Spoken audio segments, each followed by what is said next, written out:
Previously, in part 1 to 3 of this video series, I set off alone to circumnavigate the Island of Skye from my home in Taynuilt. Unfortunately, due to a few errors on my part, and a weather window that didn't last as long as predicted, I didn't manage.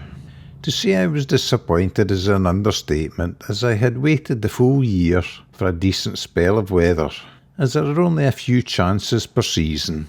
So I couldn't believe my luck when, around about a week later, at the end of August, another spell of settled weather appeared in the forecast. I quickly contacted my bank, who sent a new PIN number so I could access my card again. I also sorted 3 small holes in my airbed. I guess I must have been sleeping in a hedgehog to get so many. I was also delighted to hear that Gordon and the Cocker crew agreed to accompany me this time around. Gordon had just bought himself a new boat and was keen to try it out. It was a sunny and calm morning in Loch Brackadale as we launched our boats, although the forecast was for light rain later in the afternoon. It was also predicted that the light winds would stay for the next few days, and it certainly couldn't get any lighter as we happily sped down the loch towards the open sea. Gordon had recently bought himself an XL Virago 420 rib, which at 4.2 metres in length is equal to my Quicksilver 4.2 metre boat. However, the Virago is very much wider and with bigger tubes. In the more smooth conditions, it didn't take us long to reach the Connell Bridge and the Falls of Laura, which is a reasonable flow going, but nothing to worry about in these boats.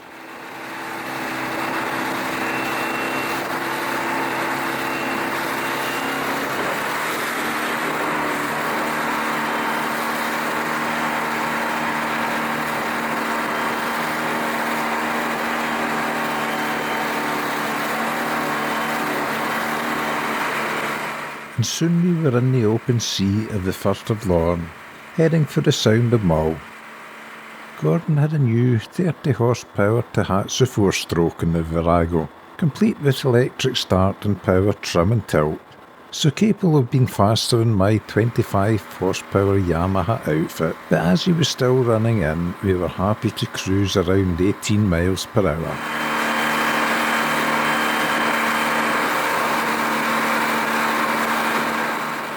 I slowed slightly to admire the tall ship Thalassa as we passed Lismore Lighthouse, which marks the start of the Sound of Mull.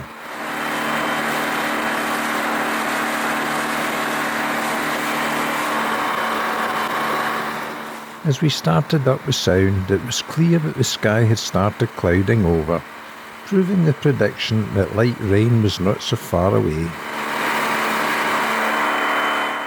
We were leaving the best weather of the day behind in Oban Bay. The odd gust of wind came and went, but it didn't slow our steady progress through the Sound. We were 2 men and 2 dogs with a mission: to reach the Island of Egg and set up camp before the rain could dampen our spirits. Gordon proved his new outfit had a good turn of speed when he wanted. Soon we were leaving the Sound of Mull and starting our round of Ardnamurchan Point. Then, just as we reached the cliffs at the start of the round, a smur of rain started, forcing me to change over to the GoPro camera, which is waterproof, while my normal camera isn't.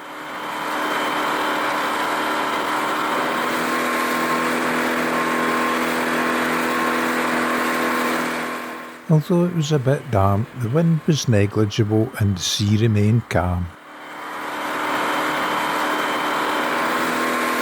We were making good progress, and soon the island of Rum appeared in the distant horizon, so I knew we were not that far from Ardnamurchan Lighthouse.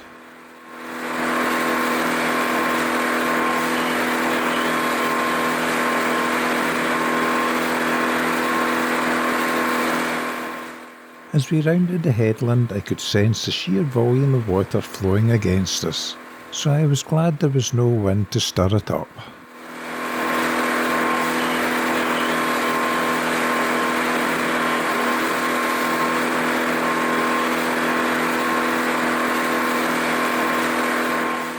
We were now on the last leg of our day, crossing the 10 miles of open sea to the island of Egg.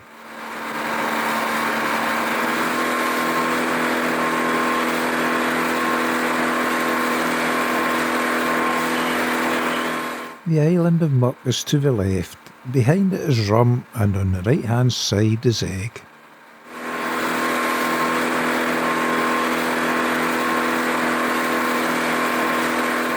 And soon we arrive and head for the harbour area to set up camp.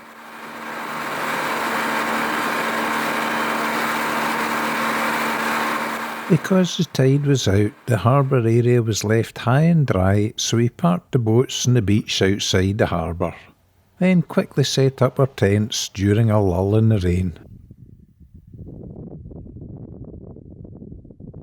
Although it was a damp, dreiched evening, it was still very warm, so I put up the bug-off shelter to keep myself dry and midge-free as I slurped my evening beers. Then sat back and relaxed, enjoying the peace and quiet of Egg Harbour. The rain came and went, and I managed a quick look around the harbour area before retiring to the tent for the night.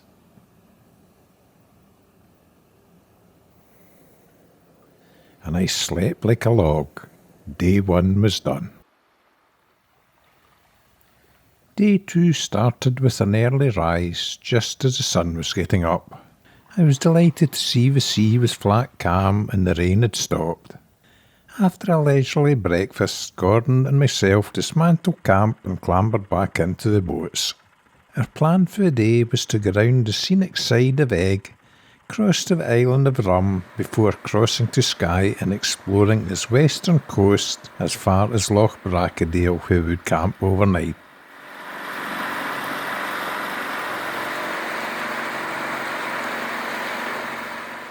Although it was overcast and grey, it was dry, and the hills and Egg were clear of cloud, so I was looking forward to seeing the island's scenic side.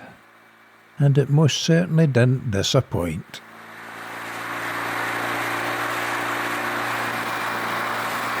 Apart from a little rolling swell, the sea was quiet. The distinctive shape of the Scour of Egg was simply stupendous. I recognised the small entrance to the infamous massacre cave, where the entire population of Egg, apart from one old woman, was killed by their enemy, the MacLeods of Skye, in 1577. There are, of course, many caves of all sizes on Egg's coastline, but none have such a bloody history.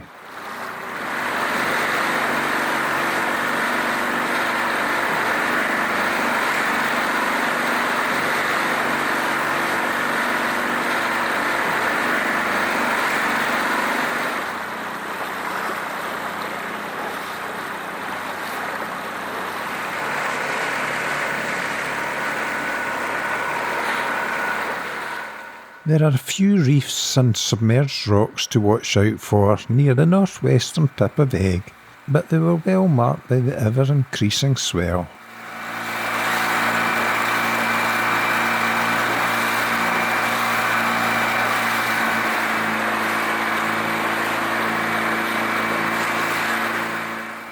The coastline now feels very remote, and an outboard failure in this area could be disastrous, which is why I always carry an auxiliary outboard.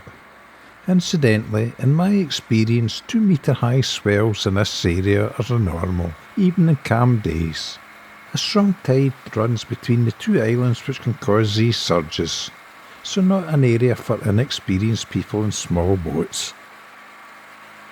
Sadly, unknown to us at the time, a lone yachtsman disappeared from his moored boat, and his body was recovered 2 days later.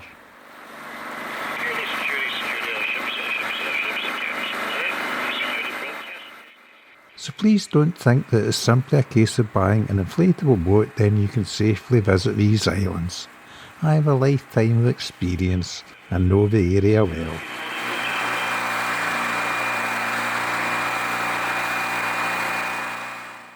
It was a very atmospheric journey crossing to Rum and the Swells and watching the clouds swirl around the Rum Colin.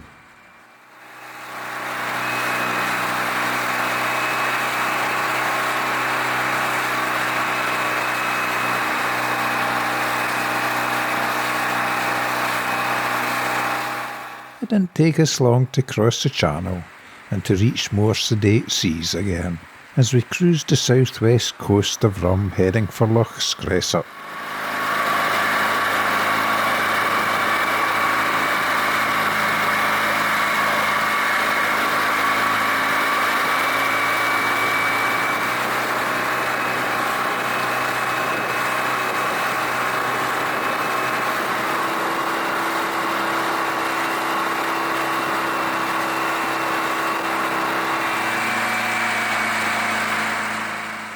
We headed into the loch for an early lunch break and a quick gawk at Kinloch Castle.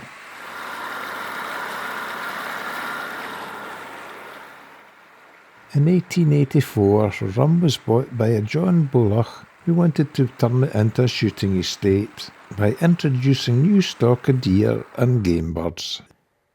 The island is now owned by Scottish National Heritage, although I believe that the castle has recently been acquired by a businessman subject to approval of planning permission for restoration and conversion into visitor accommodation.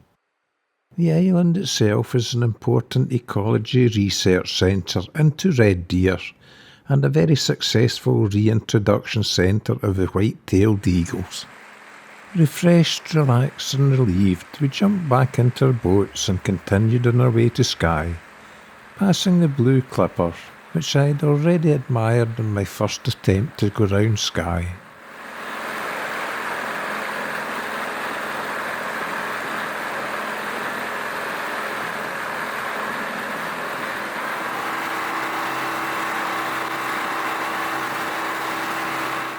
We now set a due north course from Rum, aiming to reach the Island of Skye at Loch Brackadale, which is just north of the Island of Skye, where I turned back on my recent aborted attempts to go round Skye.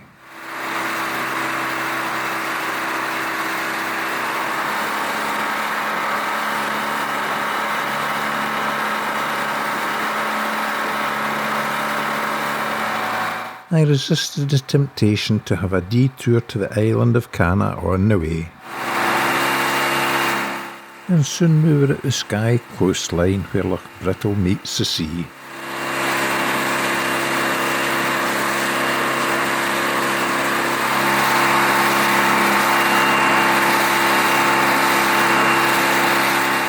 I was now looking forward to seeing this part of Skye, as I've only been here a couple of times before.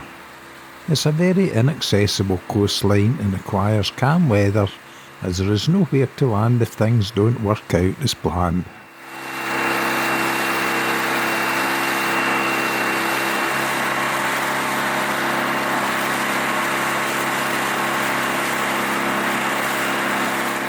It has some very interesting features, like Stack of Teal, which is both a sea stack and a natural arch, surrounded by 500 feet high cliffs which fall straight to sea.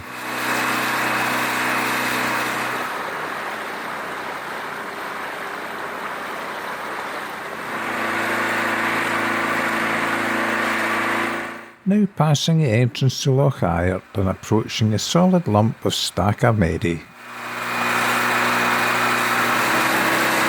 The heather in the hills above the cliff was in full bloom, adding a nice touch of colour to the drab rock scene.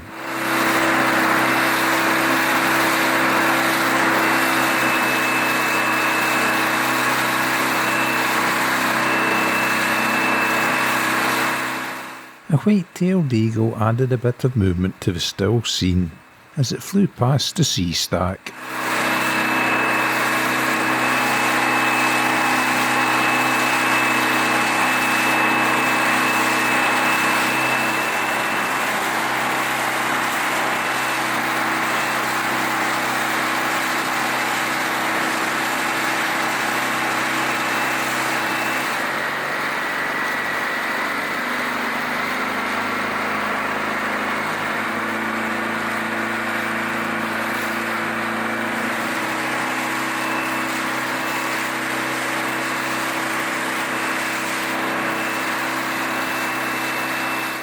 The next opening in the seemingly never-ending cliffs is Talisker Bay, which is also marked by a distinctive shaped sea stack.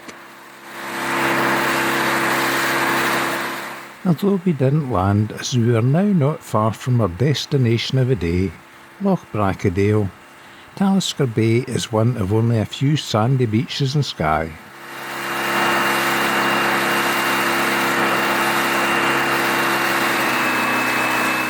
Then finally, around the next headland, the coastline opens up into lovely Loch Brackadale.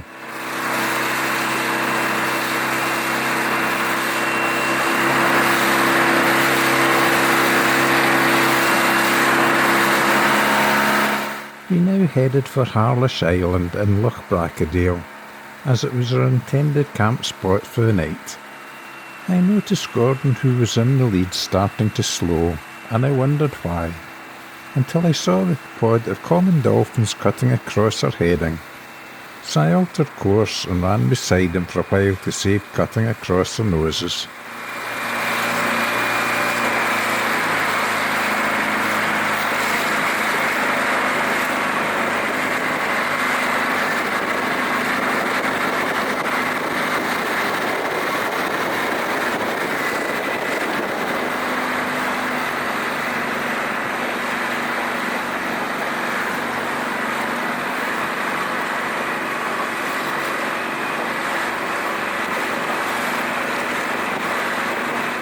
They showed little interest in us, so once they had all crossed our paths, I turned again and headed towards Harlosh Island.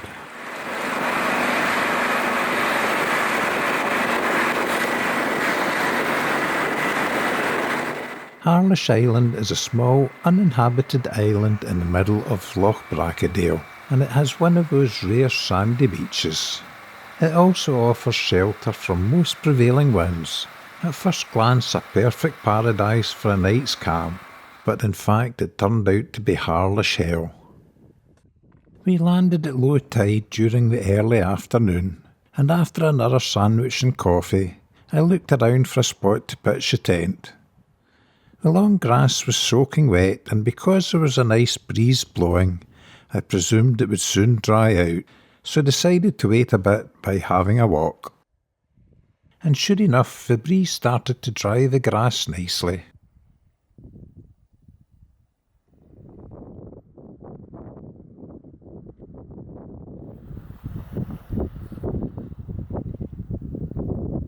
It was a lovely hot, late August afternoon, and as I was feeling the heat after my stroll, decided to have a swim to wash 2 days of grime away. It was around about this time that all hell seemed to be let loose. The wind dropped as I dried myself off, then I carried my camping gear to the long grass. As I walked in the now dry grass, I disturbed millions of midges, which formed into thick clouds and started to eat me alive. I managed to get the bug off shelter erected, but by this time I was covered in itchy bites and still had my tent to put up. And if that was not bad enough, I also found swarms of ticks crawling around the long grass. We pitched tents in a high spot, hoping for a breeze to blow the midges away, but it never came. It was an early night, and as I squished half a dozen ticks in my tent, I felt sorry for Gordon, who was in his tent with the Cocker crew, and they were covered in them. Every adventure has its low points, and this was our low on the Skye trip. It's not all fun and nice views and multi-day trips, as we knew we would have itchy bites for quite a few days, and hopefully not get Lyme disease from the vampire ticks. In part 5 we continue on our way round Skye. I hope you've enjoyed the videos so far, and will watch the next one as the scenery is truly outstanding. Thanks for watching.